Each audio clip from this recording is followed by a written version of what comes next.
lugar agradecer, né? Agradecer a Deus a oportunidade da gente estar aqui conversando. Oi, boa noite. Conversando sobre a doutrina espírita. Agradecer a Eliege. Será que vai ser necessário? Não sei Se for necessário no decorrer, tá? Agradecer a Eliege pelo convite e agradecer a todos vocês que aqui estão, que se deslocaram dos seus lares para vir à Casa Espírita, para orar, como a Vera disse, e para a gente refletir sobre alguns ensinamentos.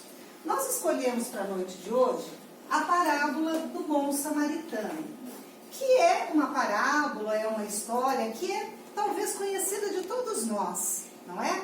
Mas tudo aquilo que a gente conhece, que a gente aprendeu às vezes na evangelização infantil, no catecismo, em casa com os nossos pais, os nossos avós, conforme o tempo vai passando, nós vamos ficando mais experientes, mais velhos, e nós temos um novo olhar sobre aquele mesmo assunto. Então, por mais que a gente conheça determinado assunto, determinada história, é sempre bom a gente revisitar para refletir sobre aquele saber do qual nós já nos apropriamos e sobre aquelas coisas que vêm de outras pessoas que às vezes nunca nem nos passaram pela cabeça. Então eu imagino que a maioria de nós aqui conhece a parábola do bom samaritano, mas nós vamos falar sobre ela. Bom, primeiro a gente vai tentar contextualizar aqui o local, né? Nós temos aqui o mapa da região lá. Então nós temos Jerusalém, que seria aqui, e Jericó aqui, tá? Esse aqui dá para ver um pouquinho melhor. Então, Jerusalém seria aqui e Jericó aqui. Segundo a informação que eu obtive, Jerusalém e Jericó estão distantes mais ou menos 23 quilômetros um do outro. Quer dizer, como daqui a Monte Azul, um pouquinho mais, né? Bem pertinho. E Jesus começa essa parábola dizendo: um homem descia de Jerusalém para Jericó. Aí a gente olha no mapa e fala assim: caramba, mas Jerusalém está aqui, Jericó está aqui, será que ele descia mesmo, né? Então, geograficamente, a informação que a gente tem é que Jerusalém fica a 800 metros acima do nível do mar e Jericó é bem mais baixo. Então, sim, um homem descia de Jerusalém a Jericó, como nós descemos quando vamos para o litoral, não é? A gente está lá em São Paulo e fala assim: vou descer para Santos, vou descer para o Guarujá, né? Então, vamos lá. Aqui tem mais uma curiosidade, que Jerusalém é uma cidade habitada desde o 3º milênio antes de Cristo, foi dominada pelos romanos no ano 63 antes de Jesus, considerada a sede do monoteísmo e a cidade santa para o judaísmo.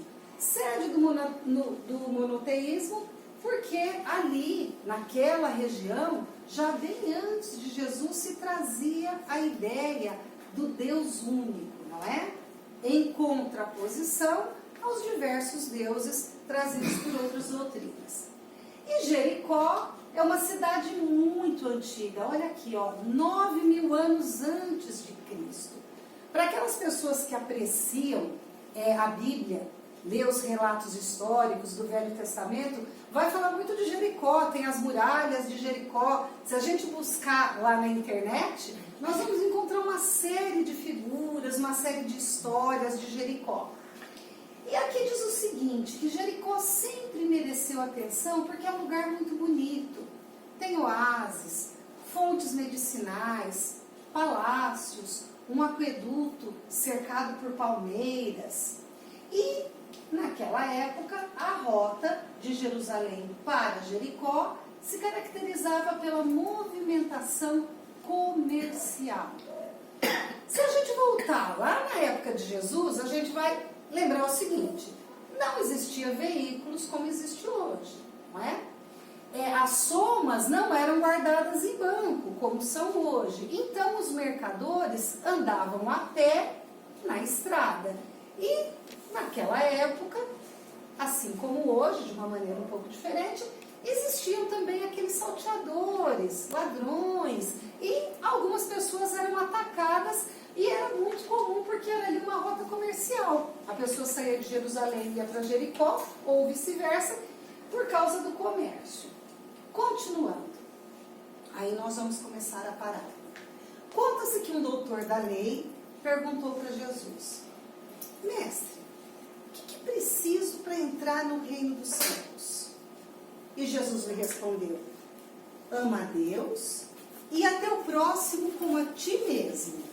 E o doutor da lei respondeu: mas quem é o meu próximo? E Jesus, usando a metodologia como um bom mestre que ele era, aliás, o título que Jesus aceitou foi o título de mestre, não é? Usando da metodologia de ilustrar, Jesus falava muito por parábolas. E o que eram as parábolas? As parábolas eram uma história que contextualizava, que jogava a pessoa para a pessoa entender. Então, Jesus contou uma história para explicar o que era o próximo. Descia. Opa, voltemos. É aqui que a gente volta? Não é onde que a gente volta? No outro. Mais um? Aí. Descia um homem de Jerusalém para Jericó e caiu nas mãos dos salteadores, os quais o despojaram e, espancando-o, se retiraram, deixando-o meio morto. Toda essa passagem está no Evangelho de Lucas. E ocasionalmente descia pelo mesmo caminho certo sacerdote, e vendo o homem lá, todo machucado, passou de largo. E de igual modo, também um levita, chegando àquele lugar e vendo-o, passou de largo. O levita também era considerado um religioso àquela época. Então nós vemos que o homem estava lá, todo machucado, apanhou, foi roubado, e passou um sacerdote. Qual que é a nossa expectativa? O sacerdote vai parar para ajudar, né? Ele deu uma olhadinha e foi embora. O levita, da mesma forma que era um religioso, foi embora. Mas um samaritano que ia de viagem chegou ao pé dele e, vendo-o, moveu-se de íntima compaixão. Percebam como Jesus disse: moveu-se de íntima compaixão. E aproximando-se, atou-lhe as feridas, aplicando-lhes azeite e vinho. Abre parênteses, porque naquela época não tinha antibiótico ainda, não é? Não tinha outro tipo de remédio. Fecha parênteses. E pondo-o sobre a sua cavalgadura, levou-o para uma estalagem e cuidou dele. E partindo ao outro dia, tirou 2 dinheiros e deu-os ao hospedeiro e disse-lhe: cuida dele, e tudo o que demais gastares, eu te pagarei quando voltar. Essa é a parábola do bom... Voltando. Essa é a parábola do bom samaritano. Conta-se que Jesus disse ao doutor da lei: pois bem, qual desses 3 foi o próximo daquele homem que estava todo machucado? E o doutor da lei disse: o samaritano. E Jesus respondeu: então, faça isso também e segue o seu caminho. Foi assim que ele explicou como era o próximo. Quando a gente fala nessa parábola, o que nos vem à cabeça? A prática da caridade. E se nós formos observar a doutrina espírita, nós encontramos no Evangelho segundo o Espiritismo qual máxima? Fora da caridade não há salvação. Então a doutrina espírita não diz fora do espiritismo não há salvação, fora do centro espírita não há salvação, fora da reunião mediúnica não há salvação. Não. Fora da caridade não há salvação. Então nós temos que entender exatamente o que é essa caridade, do que se trata essa caridade. E para entender isso, nós vamos nos apoiar aqui em uma das lições do EAD. O EAD é o estudo aprofundado da doutrina espírita, ele é composto, são 5 anos de estudo, e o livro 2, que é o segundo ano, e o livro 3, ele fala das parábolas e ensinos de Jesus. E nós estudamos isso, nós temos um grupo, fazemos parte, não é, de um grupo que estuda, o EAD, e tem a parábola do samaritano, e as pessoas que elaboraram esse estudo, que foi elaborado pelo pessoal da FEB, Federação Espírita Brasileira, tem uma interpretação muito interessante de algumas passagens da parábola do bom samaritano, e a gente quer compartilhar aqui com vocês, porque a gente achou muito interessante. Porque às vezes a gente fala assim, a caridade talvez não seja fácil de fazer, mas também não é difícil de entender. Mas o pessoal que elaborou o EAD traz uma outra visão.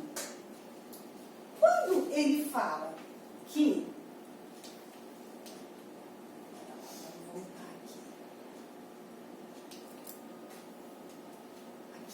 descia um homem de Jerusalém para Jericó. Além do aspecto físico de uma cidade estar numa altitude superior à outra, uma outra interpretação que nós podemos dar é o seguinte. Primeiro nós vimos que aquele homem que foi atacado, ele foi atacado com grande violência. E a violência, ela é uma característica do nosso mundo de expiação e provas.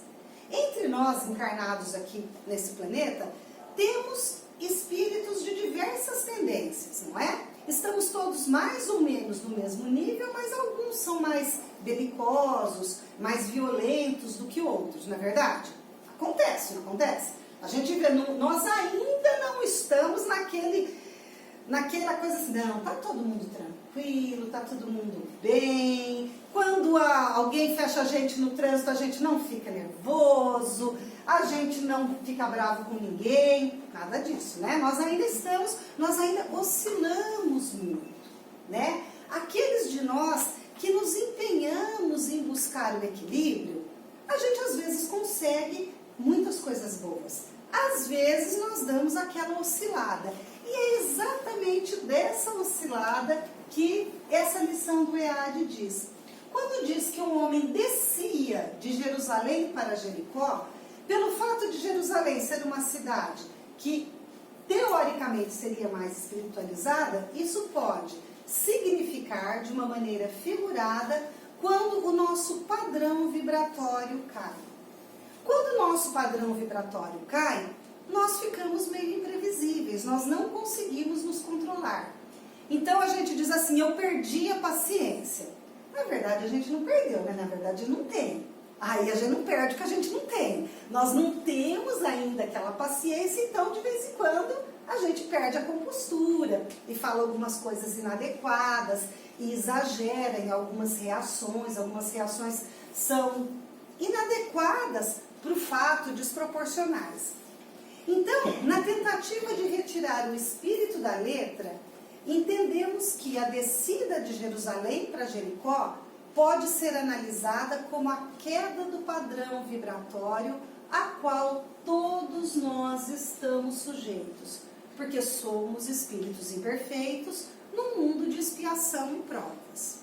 Diz lá no Evangelho segundo o Espiritismo, naquele capítulo que fala sobre o bom espírita, não é?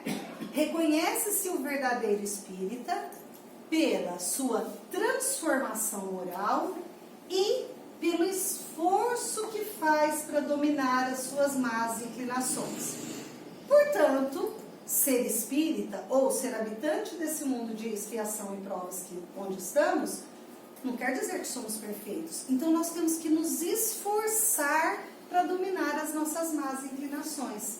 E nesse esforço, muitas vezes nós oscilamos. Continua aqui. Nesse processo de descida, podemos manter sintonia com entidades perturbadoras, desencarnadas, mas encarnadas também, não é? Que tomando de assalto a nossa casa íntima, rouba a nossa paz, nos fere profundamente e nos deixa quase mortos à margem da vida. Olha que interessante, né? Que interpretação interessante. Então, na verdade, todos nós podemos dizer que nós somos esse homem que descia de Jerusalém para Jericó. Nas circunstâncias diárias da nossa vida, no nosso dia a dia, só nós conseguimos identificar em quais momentos o nosso padrão vibratório despenca e nós nos sentimos muito incomodados e às vezes respondemos de maneira inadequada às situações da vida. Nós não temos aqui, e aliás é algo que eu imagino, sob o meu ponto de vista, nós temos que aprender, é nunca julgar. Não é verdade? Nós temos que ter muito cuidado com o preconceito. Nós falamos inclusive isso no EAD sábado, né? Na aula de sábado, sobre o preconceito, que é aquele conceito que a gente faz anteriormente ao fato, não é? Então, nós não podemos viver julgando, olha, ele fez errado, ela fez errado, o outro fez errado e eu faço certo. Não é essa a questão. Porque o nosso adiantamento, o nosso progresso, ele é individual. Individual. Nós não progredimos porque a gente vem aqui na casa Allan Kardec e tem a Dona Vera que é muito boazinha, tem a Eliege que é muito boazinha, tem o seu Paulo que é muito bonzinho. Então eu vou lá no Allan Kardec, é certeza que eu vou ficar legal. Não é assim. As aquisições são nossas.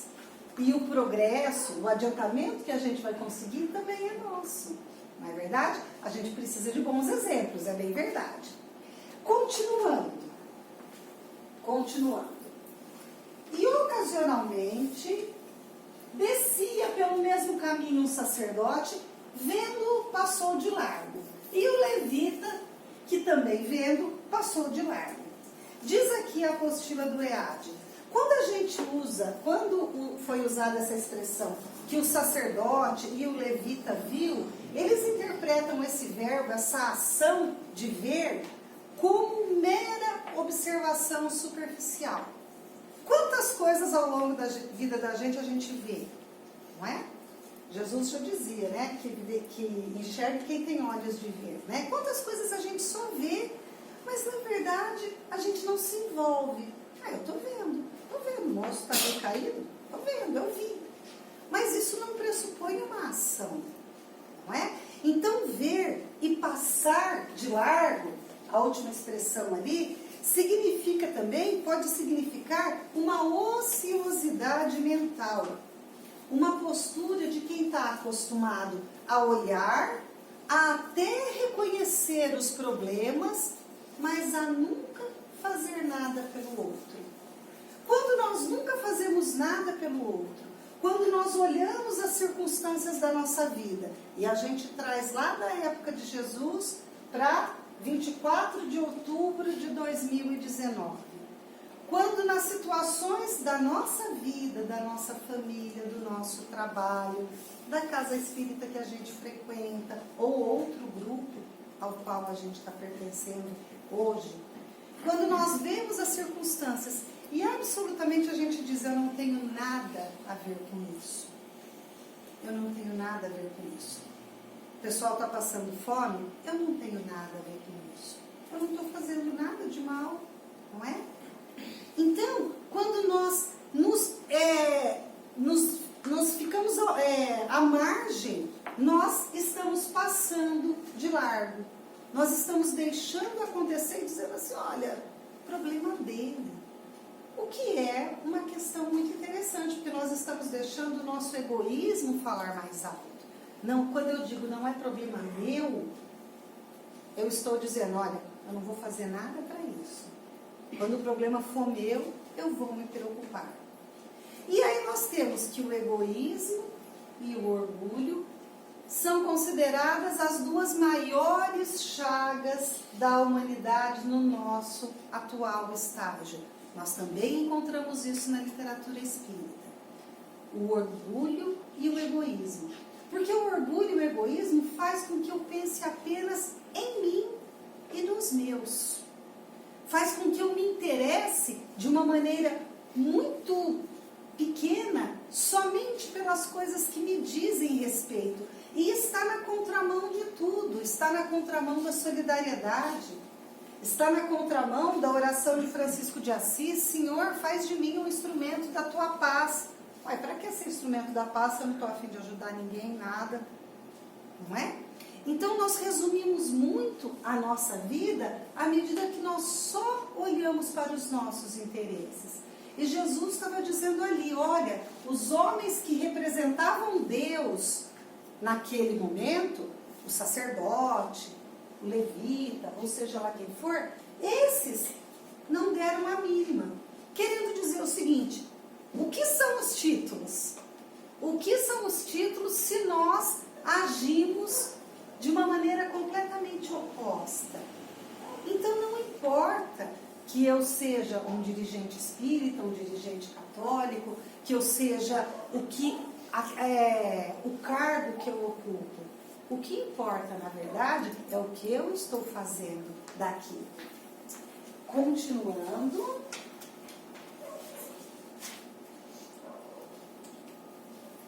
Aí passou um samaritano. E por que Jesus usou o samaritano? Os samaritanos, eles eram habitantes de uma região que se chamava Samaria, e após a separação das tribos de Israel, a Samaria se tornou a capital do reino dissidente. Os samaritanos se tornaram minoria, e eles interpretavam de forma diferente os livros básicos do judaísmo. E por essas e outras, eles eram mal vistos. Então Jesus usou exatamente a figura daquele indivíduo que naquela sociedade era mal visto, não é? Por isso, a gente escuta hoje a parábola do bom samaritano, a gente não entende direito, mas na época foi meio assim, como um samaritano, não é? Então aí também está embutido o preconceito, aquele preconceito. Na verdade, Jesus também sofreu esse preconceito, porque diziam assim: coisa boa não pode vir de Nazaré, não é? Quando Jesus, à sua época, ele sofreu um grande preconceito, inclusive dentro da própria família. Há relatos que a família achava que ele era louco, né? Que ele era completamente fora, não é? Então Jesus quis mostrar o seguinte: o samaritano, que era um homem mal visto, que era um povo mal visto, ele se moveu de íntima compaixão e ajudou aquele homem, dizendo o seguinte: a verdadeira caridade só é praticada quando a gente se compadece de quem sofre. Não é praticada apenas pelo ato de nós tirarmos o dinheiro do nosso bolso, da nossa bolsa, do banco, ou seja, de onde for, ou por nós doarmos. A medida da caridade está na medida daquilo da compaixão que eu sinto. Dizem que a Madre Teresa de Calcutá falava que ela sentia a dor do próximo. Ela sentia. Então ela fazia um exercício de empatia, de se colocar no lugar do outro. Porque quando nós falamos em caridade, nós precisamos tomar muito cuidado para que a nossa caridade não seja uma caridade que humilha.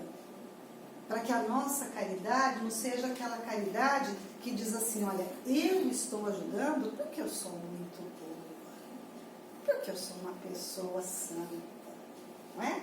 Quando nós nos colocamos em um patamar acima, nós já estamos começando de uma maneira meio equivocada. E nós precisamos dissociar a ideia de caridade da ideia de ajuda financeira. Ajuda financeira é uma das maneiras de se fazer caridade. Então, a caridade material, as pessoas têm necessidade de alimento, têm necessidade de remédio. Uma região que foi assolada por um vendaval, uma enchente, seja lá o que for, o país se mobiliza e manda mantimentos, manda água. Essa é a caridade material. E na verdade é a mais fácil, não é, gente? É a mais fácil. Quando a gente tem a condição financeira, é a mais fácil. Porque a pessoa se vê desincumbida. Não, olha, eu posso doar tanto e está tudo certo. E aí, a doutrina espírita vem dizer o seguinte, que a caridade, ela não é só isso. Ela, antes de tudo, pede compreensão. E aqui, o irmão X, não é? Humberto de Campos, no livro Lázaro Redivivo, diz: não basta entregar os haveres ao primeiro mendigo que surge à nossa porta, para significar a posse da virtude sublime. É preciso entender-lhe a necessidade e ampará-lo com amor. Aí é que tá, né? Aí a gente se olha e lembra assim, quantas vezes será que nessa atual existência eu não dei a esmola única e tão somente para me livrar da pessoa que estava à minha frente? Quantas vezes eu não fiz de conta que não estava vendo para não passar por essa circunstância? São coisas muito individuais.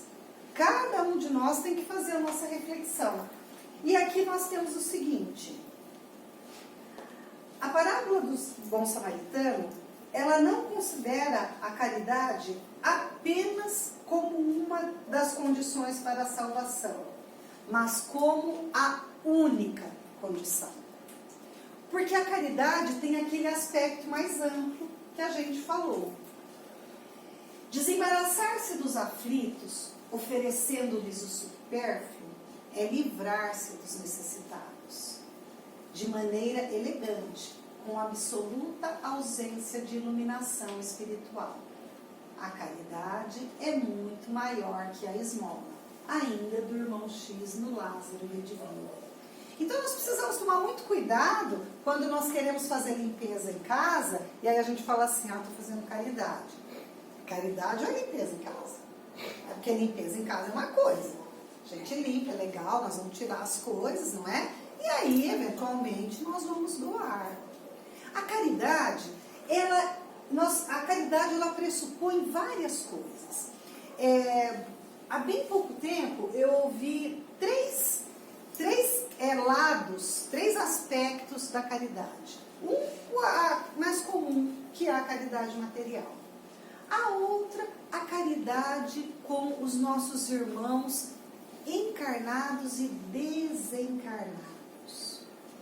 Talvez alguns de nós aqui participemos de reuniões mediúnicas, participemos daquelas reuniões onde se faz a dialogação entre encarnados e desencarnados. O desencarnado que está passando por uma situação difícil, que muitas vezes está num processo de vingança, ele tem que ser tratado com amor. E esse amor faz parte da caridade. Então, tratar o desencarnado ou o encarnado que é problema com amor é um grande desafio. Porque é muito bom a gente ser bonzinho com quem é bonzinho com a gente também, não é? É muito bom e é muito fácil. Agora, aquela pessoa que é o nosso calcanhar de Aquiles, aquela pessoa com a qual nós temos dificuldade de conviver, aquelas pessoas que de repente a gente não sabe nem porquê, a gente simplesmente não simpatiza. Simplesmente não simpatiza. Você não consegue, e você às vezes não sabe, às vezes você sabe exatamente o que aconteceu. Mas às vezes você não sabe. Aí é que nós precisamos ser realmente caridosos. Porque uma coisa nós precisamos ter em mente. Todos nós que estamos aqui, todos os espíritos criados por Deus, não é? Foram criados simples e ignorantes. Isso não tem discussão. Outra coisa que não tem discussão. Todos nós chegaremos a um estágio de espíritos puros. Alguns vão demorar mais, outros vão demorar menos. A doutrina espírita não prega, não tem no seu corpo doutrinário as penas eternas. Então não adianta pensar que foi ruim e vai para o inferno eternamente. Não vai. E em contrapartida também não vai para o céu ver os anjos tocando harpa. Não é essa não é esse o nosso caminho. Não é verdade? Então, a doutrina espírita diz o seguinte: você vai ser teimosinho? Você vai demorar? Não tem problema, você demora. Por isso, não existe quantidade certa de encarnações. Nós podemos encarnar várias vezes e várias vezes e várias vezes. É como se a gente ficasse repetindo de ano várias vezes na escola, né? Não aprendeu, começa de novo. Não aprendeu, começa de novo. Até que resolve encaixar. Então, todos, mesmo aquela pessoa que a gente fala assim, mas aquele indivíduo não tem jeito. Ali não tem jeito. Ali eu já tentei tudo. Aquele indivíduo, por mais problemático que ele seja, ele é igualzinho eu. Ele tem angústias que eu também tenho, ou outras, não é verdade? Ele desenvolveu competências que eu não desenvolvi e vice-versa. E nós chegaremos ao estágio de espíritos puros. Quando? Vai depender de cada um de nós. A gente precisa apertar o pé, né? A gente precisa apertar o pé porque nós não estamos aqui a passeio. Então a gente tem que aproveitar essa oportunidade. Então tratarmos as pessoas da maneira como nós gostaríamos de ser tratados. Jesus falou lá para o doutor da lei: ama o teu próximo como a ti mesmo. Então é muito simples a gente ver se nós estamos tratando as pessoas de maneira caridosa. Quando eu respondo para alguém, eu penso, eu gostaria que alguém respondesse desse jeito para mim? Gostaria. Legal. Eu gostaria? De jeito nenhum. Então acende aí alguma coisa. Eu estou fazendo alguma coisa para o outro que para mim não serve. E existe lá, na questão número 919 do Livro dos Espíritos, é uma questão muito interessante, muito conhecida e muito comentada, que é quando Kardec pergunta para o Espírito de Verdade: o que eu preciso fazer para melhorar? E o Espírito de Verdade responde. Lógico que isso não é literal com as minhas palavras, tá? E o Espírito de Verdade responde: um sábio da antiguidade já disse, conhece-te a ti mesmo. E na sequência vem um comentário do Santo Agostinho. E o comentário do Santo Agostinho é fantástico.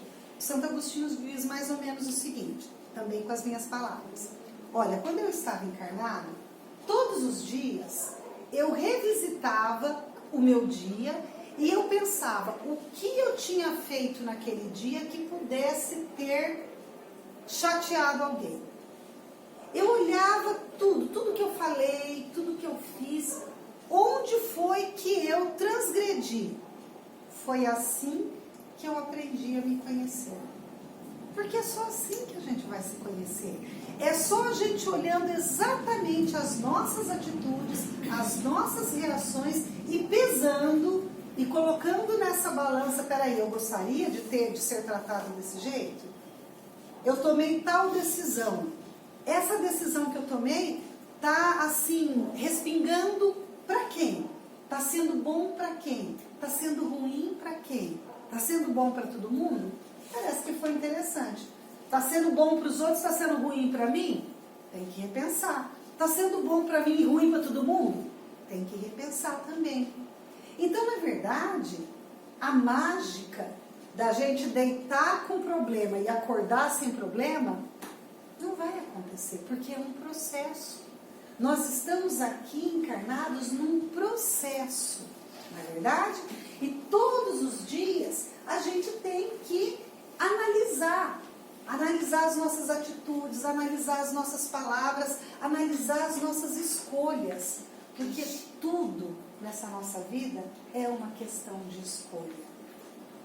Isso também é algo que no Livro dos Espíritos o Kardec pergunta bastante. O Espírito de Verdade é bem enfático quando o Kardec pergunta da influência dos espíritos da nossa vida. Mas será que o espírito não pode induzir o indivíduo a fazer o mal? Será que o espírito não pode provocar o mal? E o Espírito de Verdade responde várias questões dentro do mesmo princípio. A escolha é sempre de quem faz. Nós podemos sim ser influenciados. Nós somos influenciáveis, é verdade. E nós também influenciamos. Agora, a escolha é sempre nossa. Ah, mas eu fiz porque a Anaí me obrigou. Não, ela pode até ter te convencido, aí você escolheu e fez. Então, não dá para terceirizar. Não dá. A culpa não pode ser do pai, da mãe, do marido, da mulher, do vizinho, do chefe, do político, né? Do filho. A escolha é minha. Dentre tudo o que me ocorre, eu faço escolhas e a partir disso eu tomo as atitudes. Portanto, a responsabilidade é minha. Portanto, nós não podemos jogar a responsabilidade no outro. Existe uma historinha assim que eu acho até engraçada, mas eu considero que é inclusive uma infantilidade, né? Conta-se que determinada pessoa passou a ser espírita e essa pessoa falou assim, agora eu gostei. Esse negócio de espiritismo eu gostei. Porque agora eu entendi que tudo é culpa do obsessor. Que eu não tenho culpa de nada. Olha que equívoco. A culpa não é do obsessor. O obsessor pode ter a intenção de me prejudicar. Mas isso só vai acontecer se e somente se o nosso padrão vibratório se combinar. E o meu padrão vibratório é responsabilidade minha, não é responsabilidade dele, tá? Vamos lá então, vamos em frente. Ser caridoso é ser profundamente humano.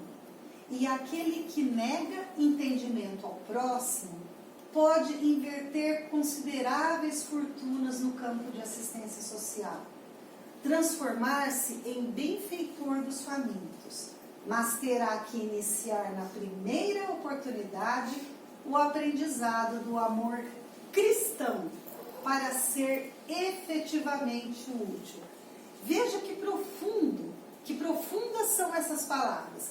Você pode doar milhões, você pode acabar com a fome de um país inteiro. No entanto, se você nega entendimento ao próximo, você não está sendo realmente, verdadeiramente caridoso. E ele diz mais, o irmão X aqui, você deu dinheiro, você fez tudo, mas na primeira oportunidade, você vai ter que iniciar o aprendizado do amor cristão para ser verdadeiramente útil. É até forte, né? Você quer dizer que eu sou inútil? O fato de eu doar... Não. Você não está sendo um inútil para aquelas pessoas, mas na verdade, cadê o amor cristão? E o amor cristão é o amor que não deseja o mal em instância alguma. Ah, mas eu não consigo. Aí é outra coisa. Eu posso até não dar conta. Mas não passa a fazer parte da doutrina cristã eu me vingar do outro. Eu não dar conta é uma coisa. É por isso que eu estou me esforçando. Agora, o amor cristão, ele é amor, ele quer o bem de todos. Ele não deseja o mal em hipótese alguma. Já dizia Jesus, o mal não merece comentário em tempo algum. Ai, ai, ai, hein? Ai, ai, ai. O mal não merece comentário. A gente adora, às vezes, uma fofoquinha, né? Nossa, vamos falar disso, vamos falar daquilo. O mal não merece comentário em tempo algum. Quanto mais desejar que aconteça aquilo com aquele outro, com aquela outra pessoa que eu não gosto, com aquela outra pessoa que me prejudicou em alguma instância. Ah, mas ele me prejudicou. Ele prejudicou. Ele, não foi você.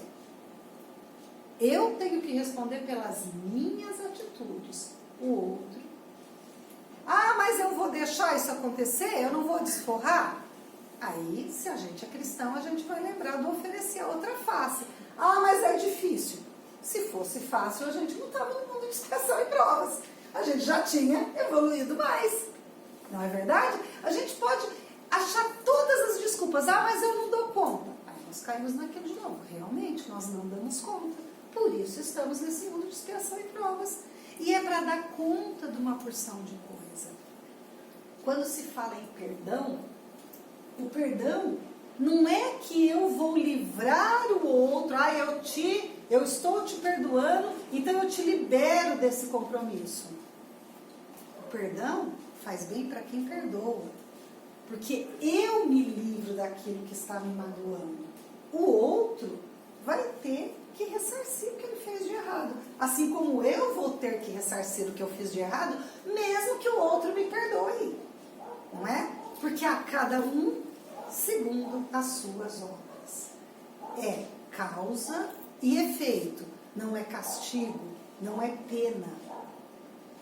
Deus não nos castiga. É causa e efeito. Então é aquela coisinha assim. Eu quebrei, eu tenho que consertar. Eu desarrumei, eu tenho que arrumar. Eu sujei, eu tenho que limpar. Eu vou ter que ressarcir, eu vou ter que refazer, né? E para a gente concluir, a pergunta de Jesus: qual desses três te parece ter sido próximo daquele que caiu nas mãos dos salteadores? Obviamente o doutor da lei respondeu: aquele que usou de misericórdia para com ele. Disse-lhe Jesus: vai e faze tu o mesmo. Imaginemos agora nesse momento Jesus dizendo para cada um de nós: vai e faze tu o mesmo. Da mesma maneira, quando a mulher que estava sendo apedrejada, não é? E os homens perguntaram para Jesus: e aí, como é que fica? A lei manda apedrejar, né? O que Jesus fez? Ele julgou a mulher? Ele julgou os homens? Ele disse assim: olha, aquele aqui que tiver sem pecado, manda ver, atira a primeira pedra. Né? O que aconteceu? Um deixou a pedrinha aqui, o outro deixou a pedrinha lá. De repente, cadê o pessoal que estava, mulher? Cadê os homens que estavam querendo te apedrejar? Foram todos embora, Senhor. Então vai você também e não peque mais, eu também não te julgo.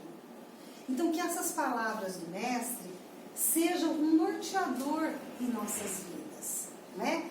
Cada vez que nós tivermos que decidir sobre como agir nas situações das nossas vidas, porque não precisa um grande acontecimento, é ali no dia a dia, é nas pequenas coisinhas que nós fazemos as nossas escolhas.